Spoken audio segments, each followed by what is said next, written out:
So first we have David Chalmers, who is a university professor of philosophy and neuroscience and co-director of the Center for Mind, Brain, and Consciousness at New York University.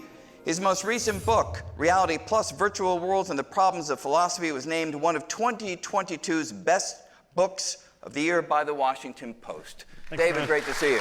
Great to be here.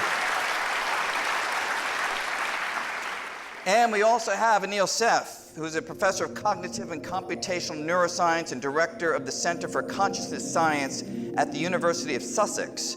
He is editor-in-chief of Neuroscience of Consciousness, and his book, Being You, A New Science of Consciousness, was a Sunday Times top 10 bestseller.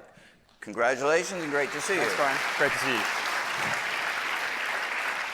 So, before we get into some of the details, I'd like to just get a real quick sense of where each of you is coming from. I think I know the answer, but just even if you want to give a yes or no, that would be good enough. Do you, David, think that an artificial system will ever be conscious? I think it's possible for an AI system to be conscious. I think it's possible for a machine to be conscious. The brain itself is a big machine. Somehow that machine produces consciousness. We don't know how, but it does it somehow. And I think if biology can do it, I don't see why silicon can't do it. We don't understand how silicon could give us consciousness. We also understand how neurons could give us consciousness. So I don't see a difference in principle. So that's a yes. That's a yes. I take it. Absolutely.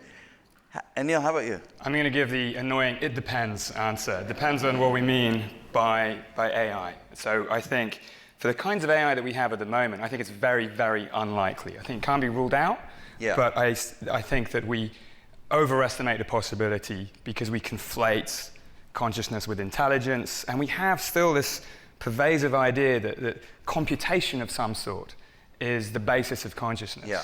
And I think that is a really shaky assumption. I agree with Dave that I think consciousness is, if you like, an achievement of a biological machine, but to call it a machine, to call the brain a machine, it's a very different kind of machine. And it may be the kind of machine that silicon stuff just cannot implement. Cannot emulate, yeah.